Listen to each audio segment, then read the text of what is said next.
L'Épître de Paul aux Romains, chapitre 14. Faites accueil à celui qui est faible dans la foi et ne discutez pas sur les opinions. Tel croit pouvoir manger de tout, tel autre qui est faible ne mange que des légumes, que celui qui mange ne méprise point celui qui ne mange pas, et que celui qui ne mange pas ne juge point celui qui mange, car Dieu l'a accueilli. Qui es-tu, toi, qui juges un serviteur d'autrui?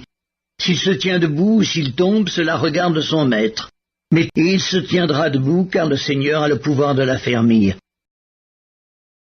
Tel fait une distinction entre les jours, tel autre les estime tous égaux. Que chacun ait en son esprit une pleine conviction. Celui qui distingue entre les jours agit ainsi pour le Seigneur.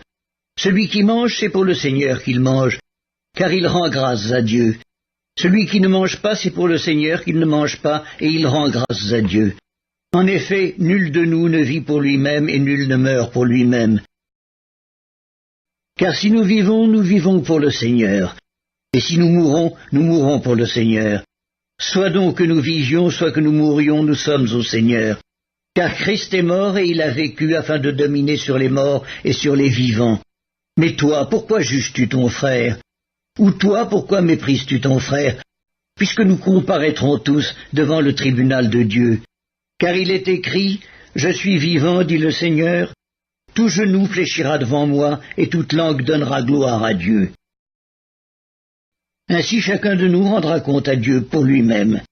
Ne nous jugeons donc plus les uns les autres, mais pensez plutôt à ne rien faire qui soit pour votre frère une pierre d'achoppement ou une occasion de chute.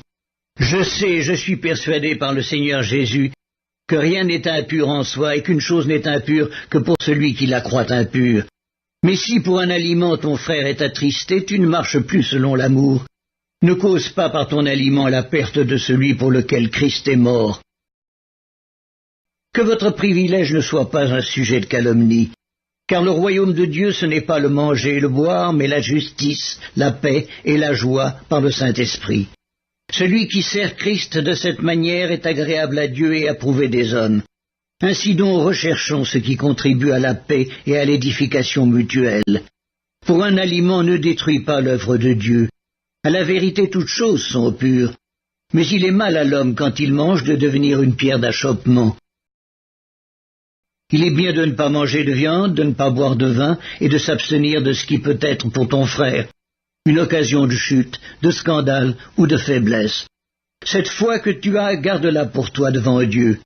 Heureux celui qui ne se condamne pas lui-même dans ce qu'il approuve. Mais celui qui a des doutes au sujet de ce qu'il mange est condamné parce qu'il n'agit pas par conviction. Tout ce qui n'est pas le produit d'une conviction est péché.